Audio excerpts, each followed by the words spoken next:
और चलिए खबरें विस्तार से देखते हैं। बीजापुर से बड़ी खबर, जहां पर नक्सलियों ने फिर से काराना करतूत की है। मुखबिरी के शक में महिला की बेरहमी से हत्या कर दी। घर से अपहरण करके हत्या की वारदात को अंजाम दिया है। महिला के पति को भी लाठी डंडों से पीटा है। मद्देर थाना क्षेत्र के लोदेड़ का ये मामला बताया जा रहा है और एसपी ने इसकी जानकारी भी साझा की है। पिछले 3 दिन में अगर देखा जाए तो 2 पूर्व सरपंच और 2 महिलाओं की हत्या नक्सलियों ने यहां पर की है। तो ये बड़ी खबर आपको बता रहे हैं। बीजापुर से नक्सलियों ने एक बार फिर से काराना करतूत करते हुए मुखबिरी के शक में एक महिला को मौत के घाट उतार दिया है। बताया जा रहा है कि महिला का पहले तो अपहरण किया और उसके बाद उसकी हत्या कर दी है। महिला के पति को भी लाठी डंडे से बुरी तरह से पीटा है। मद्देर थाना क्षेत्र के लोदेड़ का ये पूरा मामला है और इस मामले की जानकारी एसपी ने दी है।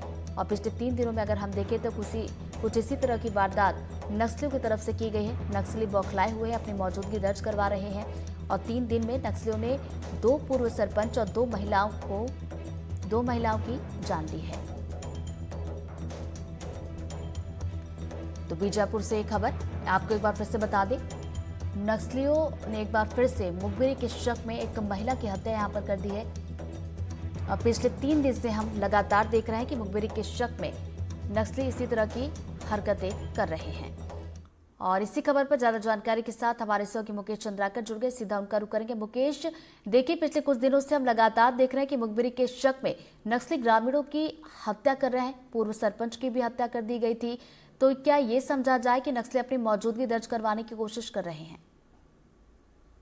जी देखिए, दरअसल माओवादियों के आधार इलाके में पुलिस के जवान लगातार एंटी नक्सल ऑपरेशन पर जा रहे हैं और जवानों को बड़ी कामयाबियां हाथ लग रही हैं। माओवादियों को बड़ा नुकसान उठाना पड़ रहा है। नक्सलियों के आधार इलाके में सुरक्षा बल के कैंप खोले जा रहे हैं, जिससे उनका जो कोर एरिया है वो सिकुड़ता जा रहा है। ऐसे में नक्सली जो है जवानों पे किसी तरह का कोई हमला नहीं कर पा रहे हैं। तो ऐसी परिस्थिति में नक्सली आमतौर पर दहशत बरकरार रखने के लिए या दहशत बनाए रखने के लिए, अपने दहशत को कायम रखने के लिए ये सॉफ्ट टारगेट को निशाना बनाते आए हैं। मगर पहली बार ऐसा देखने को मिल रहा है कि नक्सल संगठन अब महिलाओं को भी नहीं बख्श रहा है, महिलाओं की भी निर्मम हत्या कर दे रहा है। एक दिन पहले ही बासागुड़ा थाना क्षेत्र के तिम्मापुर में लक्ष्मी पद्दम की गला घोट कर उनके बेटे की सामने हत्या कर दी गई थी। कल देर शाम ये खबर निकल कर आई, मद्देड़ थाना क्षेत्र के लोदेड़ के इलाके में एक महिला की हत्या हुई है। लोदेड़ वो इलाका है जहां इंटरनेट कनेक्टिविटी नहीं है, जहां सड़क मार्ग नहीं है। लिहाजा इस खबर पे ऑफिशियल कंफर्मेशन आने में वक्त लगा। सुबह इस खबर की, इस सूचना की तस्दीक करने के लिए मद्देड़ से पुलिस बल जो है लोदेड़ गांव पहुंची। तो वहां पहुंचते ही पुलिस के जवानों के जो हाथ लगा वो ये था कि एक महिला का शव जो नक्सलियों द्वारा उसकी हत्या कर दी गई थी। पुलिस के जवानों ने जो हमें जानकारी दी है वो ये है कि जो लक्ष्मी पद्दम रही हैं, जिनकी हत्या पहले की गई थी, और साथ ही ये जो महिलाएं जिनकी हत्या की गई है, दरअसल इन पर तेलंगाना पुलिस का आरोप लगाकर दंपत्ति को लोदेड़ गांव से ही कल सुबह 8 बजे जो है अपहरण कर नक्सली अपने साथ ले गए। गांव से करीब 3 किलोमीटर दूरी पर ले जाकर पहले जो पति हैं रामैया यालम, इनके साथ हत्या मारपीट की गई और इन्हें मौके से भगा दिया गया। और उसके बाद सुकरा यालम जो उनकी पत्नी रही हैं, इनका गला घोंटकर निर्मम हत्या कर दिया गया। पुलिस शव को बरामद कर ली है। घटनास्थल पर पर्चे भी फेंके गए थे, जिसमें उस पर्चे में नक्सल संगठन के मद्देड़ एरिया कमेटी ने इस घटना की जिम्मेदारी लेते हुए सुकरा यालम पर तेलंगाना पुलिस की मुखबिरी का आरोप लगाया है। जी चलिए मुकेश, आप बने रहिए हमारे साथ और इसी खबर पर और ज्यादा जानकारी लेते हैं। जुल्फिकार हमारे साथ जुड़ गए, सीधा उनका रुख करेंगे। जुल्फिकार, जिस तरीके से हम देख रहे हैं कि एक रणनीति के तहत जो डेडलाइन दी गई है नक्सलवाद के खात्मे की, उस तरफ जवान तो बढ़ रहे हैं, लेकिन वहीं दूसरी तरफ हम ये भी देख रहे हैं कि नक्सली लगातार चाह रहे हैं कि उनकी दहशत भी बरकरार रहे और इस तरीके की घटनाओं को वो अंजाम दे रहे हैं।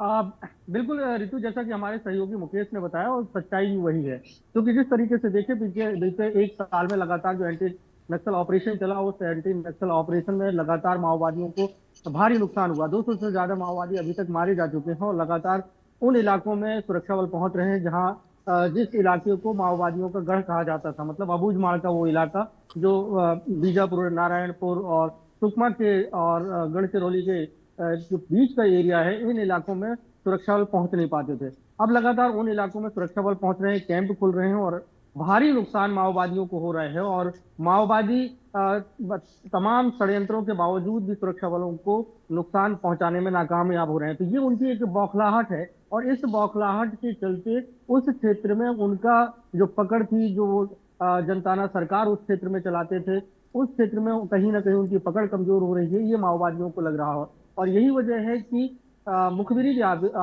आरोप में वो लगातार हत्याओं का अंजाम दे रहे हैं। अगर 2 महिलाओं की हत्या की जाती है, उसके पहले 2 लोगों की और मुखबिरी के शक में हत्या कर दी जाती है, तो मतलब ये दहशत बनाने की कोशिश कर रहे हैं कि अंदरूनी इलाके में अगर सुरक्षा बल जा रहे हैं तो कहीं ना कहीं उनको गांव वालों से ही इनपुट मिल रहा है, उसकी मुखबिरी की जा रही है। ये आरोप लगाकर जो हत्याएं की जा रही है, मतलब ये साफ है कि उन इलाकों के जो गांव हैं, वहां पे रहने वाले जो लोग हैं, उनके अंदर दहशत बरकरार रहे और वो सुरक्षा बलों से संपर्क ना साधे, सुरक्षा बलों को कोई ऐसी सूचना न दे। तो ये कहा जा सकता है जिस तरीके से चारों तरफ से सुरक्षा बलों से अब माओवादी घिर चुके हैं, तो वो अपने अंदरूनी जो इलाका है उसे बचाने के लिए वहां के लोगों को ढाल बना रहे हैं, वहां के लोगों में दहशत फैला रहे हैं, ताकि सुरक्षा बलों तक किसी भी तरीके की मुखबिरी ना हो और किसी भी तरीके का कोई इनपुट ना निकले। तो ये दहशत फैलाने का एक उनका नया कारनामा है कि लगातार जो हत्याएं कर रहे हैं। तो निश्चित तौर से उस क्षेत्र में इस बात की चर्चा होगी, तो लोग कहीं ना कहीं सुरक्षा बलों को देखकर भी वहां से भागेंगे। अभी स्थिति ये है कि सुरक्षा बलों से वो संपर्क कर रहे हैं, सुरक्षा बल वहां पे जाते हैं, लोगों से मुलाकात होती है, लोगों में कॉन्फिडेंस पैदा हो रहा है कि माओवादी धीरे धीरे अपने सिकुड़ते जा रहे हैं और माओवाद उस इलाके से खत्म होगा, विकास होगा। तो ये जी एक विश्वास धीरे धीरे कायम हो रहा है। उस विश्वास को डगमगाने के लिए करतूत माओवादियों के द्वारा लगातार की जा रही है। जी बिल्कुल। तो एक तरफ हम देख रहे हैं कि जहां पर सुरक्षा बल के जवानों को लगातार सफलता मिल रही है, तो वहीं नक्सली भी शायद डरे हुए हैं और बौखलाहट ये उनकी है, अपनी मौजूदगी दर्ज करवाने की कोशिश वो लगातार कर रहे हैं। बहुत बहुत शुक्रिया आप दोनों का हमारे साथ जुड़ने के लिए और जानकारी के लिए। चलिए बढ़ते आगे, अगली बड़ी खबर सतना से, जहां पर बिजली विभाग के आउटसोर्स कर्मचारी पर हमला हुआ है। पंचनामा बनाने के दौरान हेल्पर से ग्रामीणों ने मारपीट की है। कर्मचारी से मारपीट और अभद्रता का वीडियो भी सामने आया है। अवैध रूप से चल रहे मोटर पंप को पकड़ने के लिए कर्मचारी गया था। अवैध मोटर पंप पर कार्रवाई करने धतुआ गांव के लिए टीम गई हुई थी। पीड़ित कर्मचारी की शिकायत पर पुलिस ने मामला दर्ज किया है। तो सतना से खबर आपको बता रहे हैं, बिजली विभाग के आउटसोर्स कर्मचारी पर हमला यहां पर कर दिया गया। पंचनामा बनाने के दौरान हेल्पर से ग्रामीणों ने मारपीट की है। ये तस्वीर आप जरा देखिए मौके की, जब टीम पहुंची हुई थी उस दौरान कर्मचारी के साथ मारपीट भी की गई। यही नहीं, अभद्रता भी यहां पर हुई है, जिसकी तस्वीरें सामने निकल कर आई हैं। तो अवैध रूप से देखिए, पहले तो यहाँ पर मोटर पंप चलाया जा रहा था और इसको पकड़ने के लिए ही देखिए कर्मचारी पहुंचे हुए थे मौके पर। और धतुआ गांव की ये तस्वीरें हैं, टीम पहुंची हुई थी, लेकिन यहाँ पर उन पर हमला कर दिया गया, जिसके बाद पीड़ित कर्मचारी की शिकायत पर पुलिस ने मामला दर्ज किया है और आगे की कार्रवाई शुरू कर दी गई है। तो एक बार फिर से बता दें, सतना से खबर है, मौके की तस्वीर भी आपको दिखा रहे हैं। बिजली विभाग के आउटसोर्स कर्मचारी जो कि पहुंचे हुए थे पंचनामा बनाने के लिए, लेकिन इस दौरान देखिए यहाँ पर मारपीट हुई है।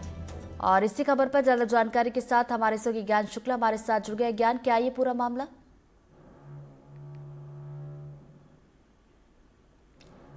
ज्ञान, क्या आप तक मेरी आवाज पहुंच रही है?